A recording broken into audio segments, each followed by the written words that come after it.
In the city, land is always vulnerable to change. This piece of wasteland behind KingsCross railway station was full of the colours and smells and sounds of a wildflower meadow. Now it's a fly tip as an entrepreneur makes a cheap and illegal living.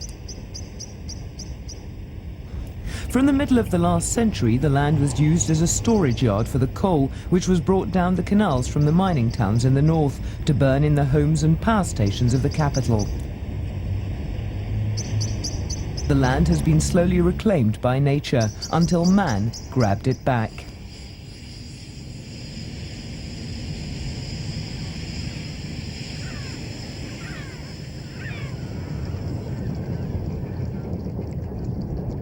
The canals ran from the large ports through the countryside into the heart of London, providing animals with migratory routes into the city.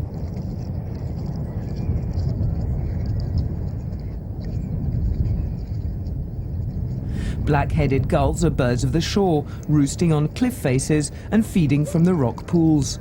In the city, brick faces of the warehouses provide roosts, and the edible wastes on the city dumps are a reliable source of food. These city gulls have deserted their natural coast habitat to live in the city, commuting to the suburbs in early spring to join breeding colonies on the reservoirs.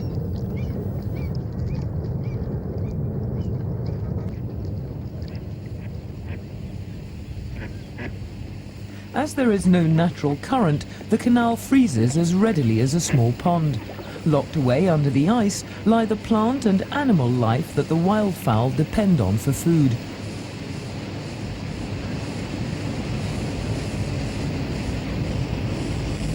Only the constant flow of water through the lock breaks up the ice, allowing a mallard drake a small lagoon of open water.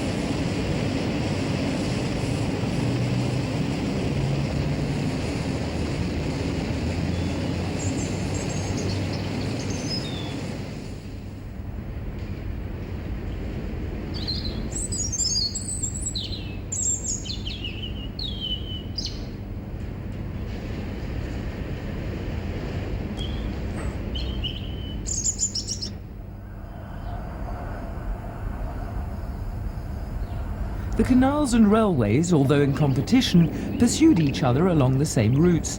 As they run side by side into the city, they cut a swathe of land inaccessible to humans, but preferred by animals and plants as it's quiet and undisturbed. With the end of winter, the mallards take advantage of the growing sources of food, and the duck takes stock of the competing drakes that court her.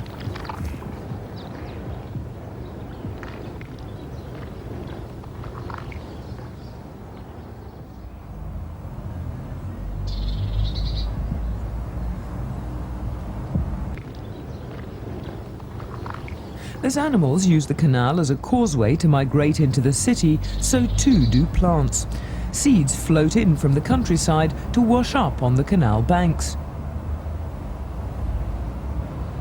The parachute seeds of the yellow coltsfoot carry great distances and are among the first to gain a foothold. Clovers and vetches follow, spreading more slowly.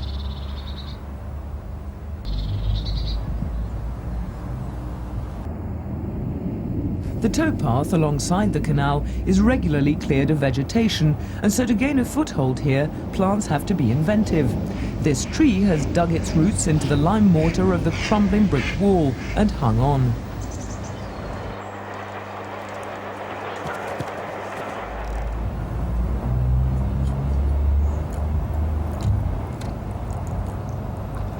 White mallards are a curiosity of this part of the canal. Albino genes have found their way into the breeding pool. Each succeeding generation of white mallards offers an assurance that all is well along the canal.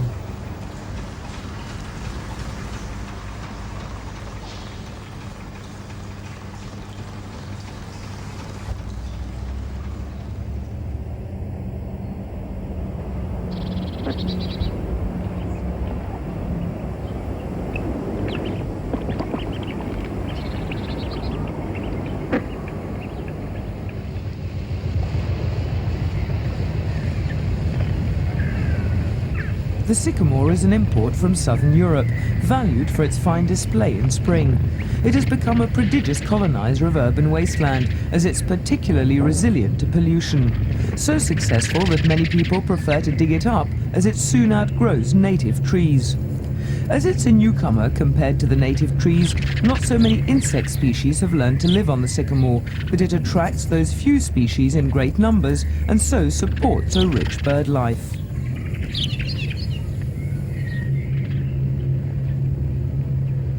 Celandine is one of the first flowers of spring and one of the few flowers that can grow in these damp conditions on the low-lying verges of the canal.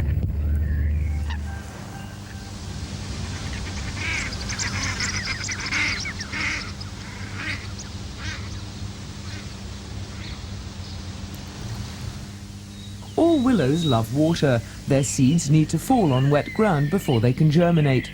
Once established, the tree is fast growing and so is ideally suited to these sites of urban wasteland where it soon becomes the dominant vegetation.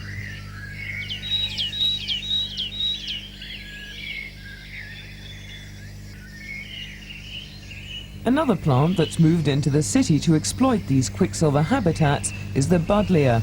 It's a calcium-loving plant and thrives on dry rubble and crumbling walls.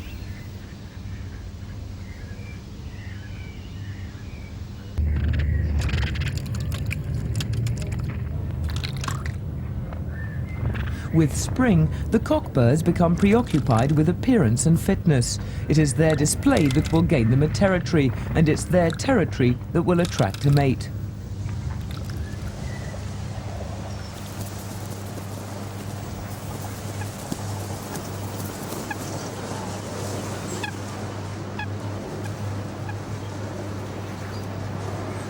These newborn mallard chicks take to the water within a few hours of hatching.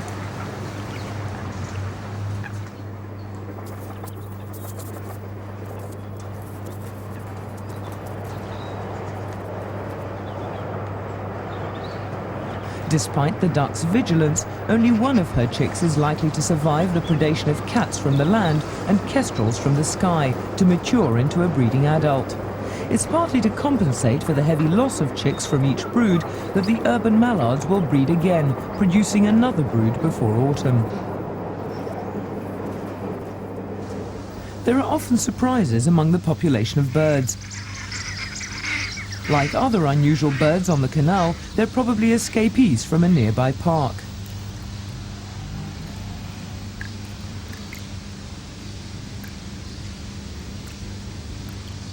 The common birds, like the coot, have spilled over onto the canals as a natural expansion from other freshwater habitats they've already overexploited.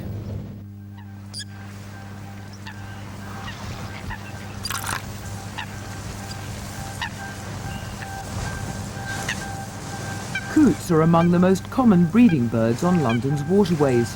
Their floating nest is built just far enough from the canal bank to keep the chicks safe from land predators.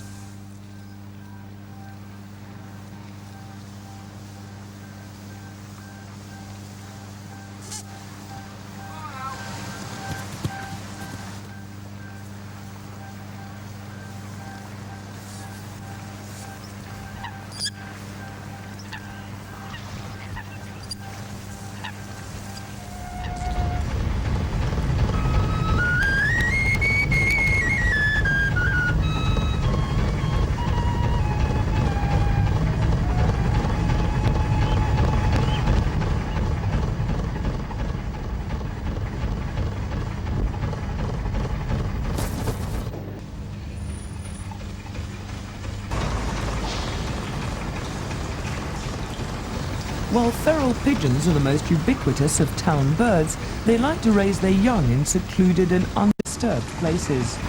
They're descendants of the wild rock dove, which live on the ledges and caves of the rocky cliffs of the shore. And although feral pigeons are now naturalized city dwellers, they will seek out those caves when looking for a safe place to rear their young. Under the girders of the road and railway bridges, the same gloomy, damp conditions prevail, and here the feral pigeons and their young families feel secure.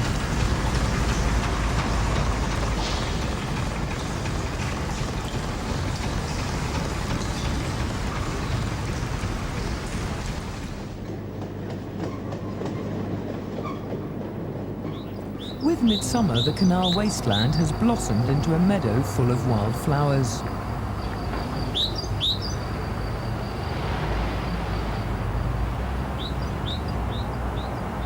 Bladdersenna is an import from the arid rocky hills of southern Europe and grows where many native shrubs cannot, in the shale and coal scree that lie under the thin topsoil.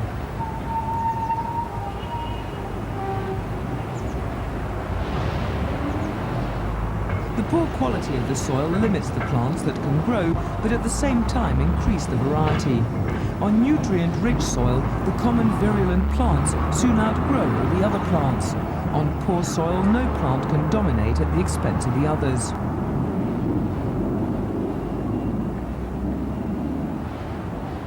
The result is a richer flora where rarer flowers flourish.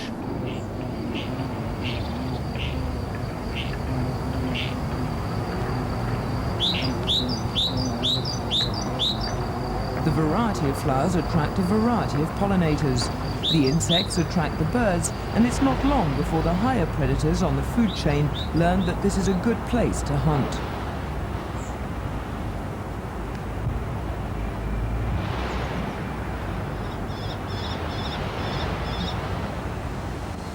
Perched on the girders of the gas storage tanks, the kestrel studies the wasteland below. A slight movement will betray its prey.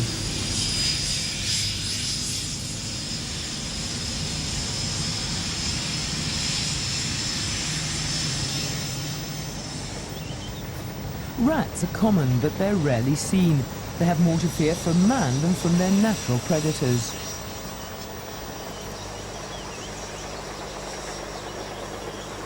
He sniffs the air and listens. His eyesight is poor, and so he depends on his other senses to avoid predators. As he's an excellent swimmer and can dive below the surface of the water, he can avoid predators from the land and from the air.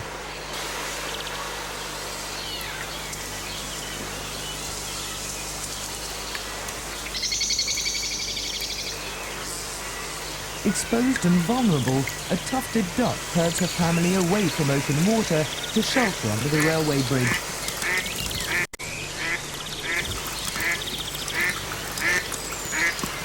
The kestrel too may have chicks to feed.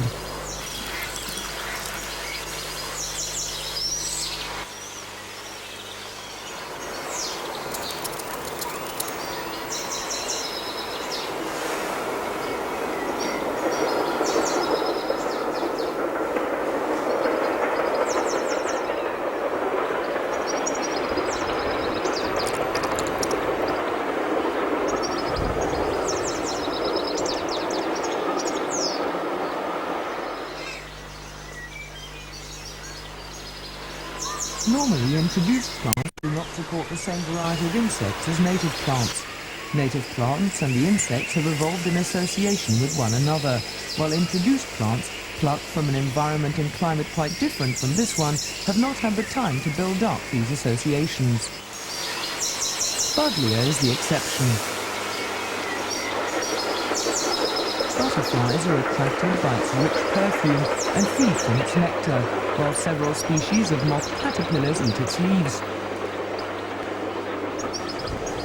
The Buddleia shares chemical similarities with the native figwort family, and this is probably why native insects have found it so palatable.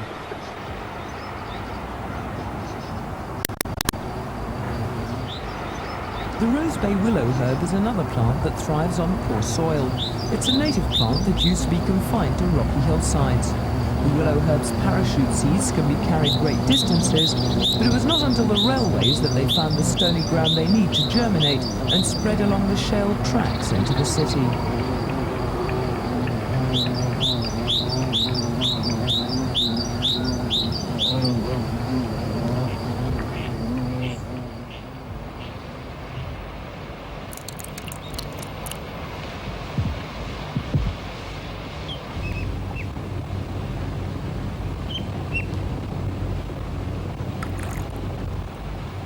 A mallard chick is swimming alone down the canal. Chicks never stray very far from their mother, and so this one must be lost or its mother has been killed.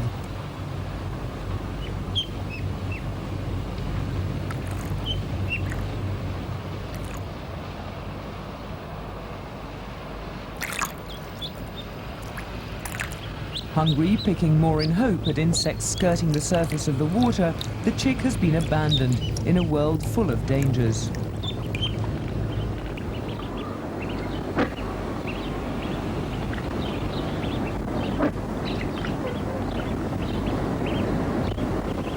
Further down the canal on the lock, a mallard family is feeding in the late evening sun.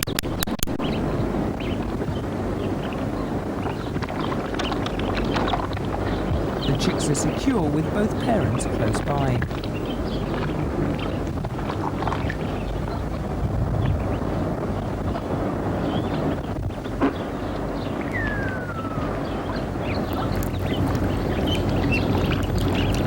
The lost chick has followed the canal down to the lock and, sighting the family, paddles frantically towards the duck in anticipation of safety and warmth. The duck examines the orphan, but he's not one of her family. She already has 8 hungry chicks to feed and protect. She has no time for charity.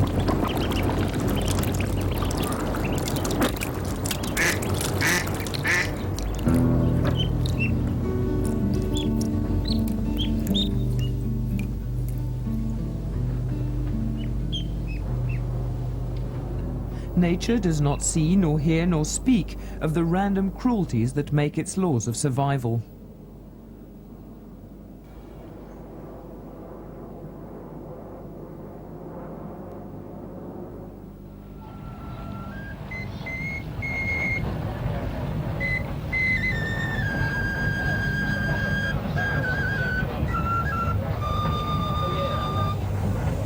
As the summer draws to its end, the bees extract the last drops of nectar from the daisies and willow herbs, carrying them back to their hive, where the freshly hatched queen fattens up for her winter hibernation.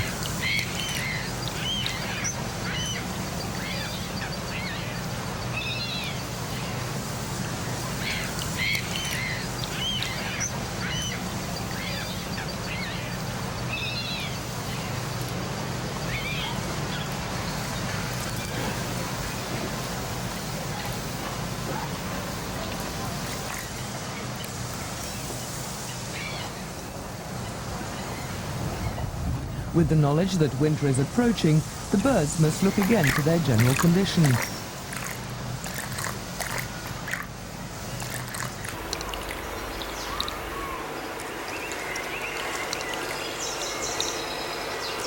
The mallards and tufted duck have abandoned the canal to join flocks on their molting sites on the reservoirs.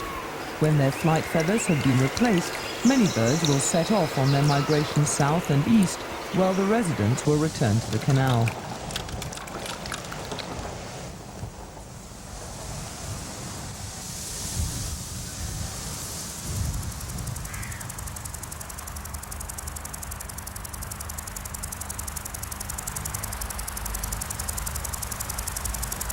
The grasshopper, like the bees and most other insects, is approaching the end of its short life. It has had just 4 short months to mate and lay its eggs. By September, the fields will fall silent again.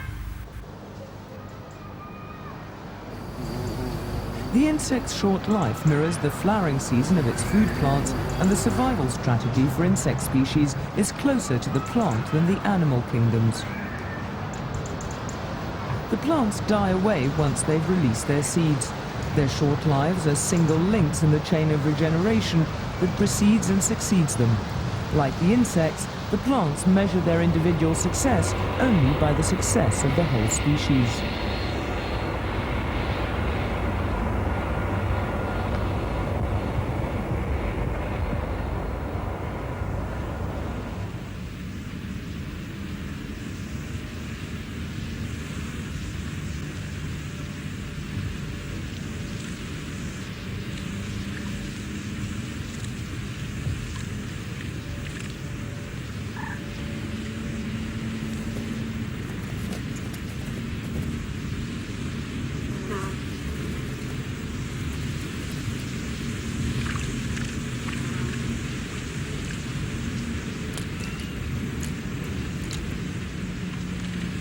Another generation of animals has been born and has grown in the shelter of the canal and the wildflower meadow.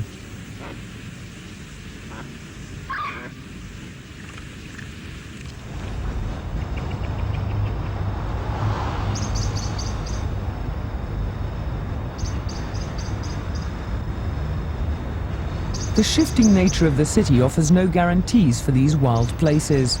Before the wildflowers could blossom again, the meadow had become a fly tip for the city's rubbish.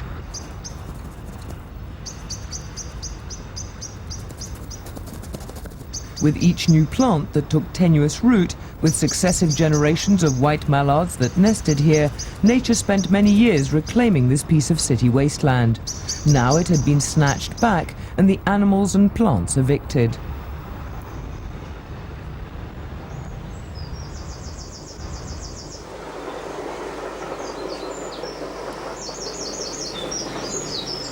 The wildflowers returned, although these were sown from a seed packet. The old wasteland was destroyed. This urban natural park has taken its place. The types and distribution of plants are no longer random. This is a man-made habitat, a garden with few mysteries or surprises.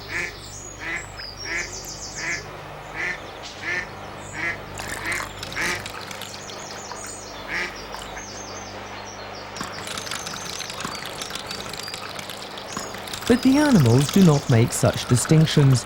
They have sheltered places to nest and open water to feed.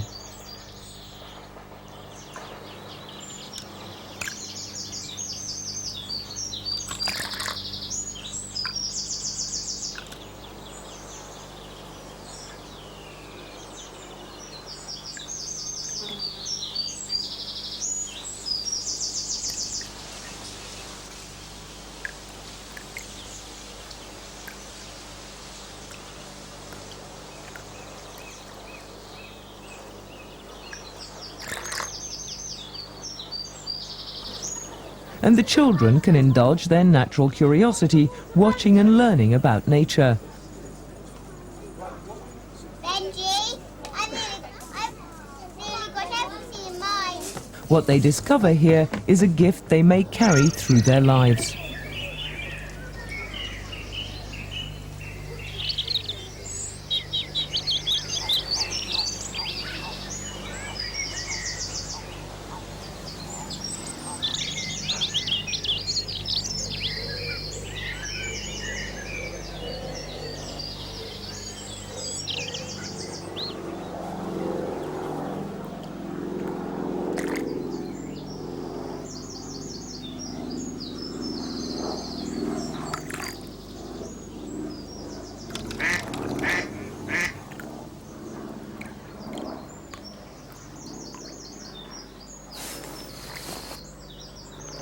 In the shifting city landscape, no piece of open land is secure, and once again, change threatens this piece of railway land.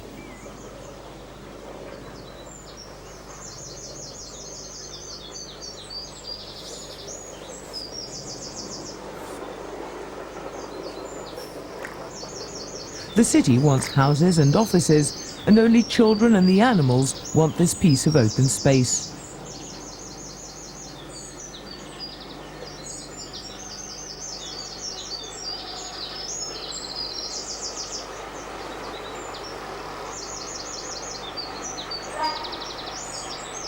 Time will tell whose priorities prevail.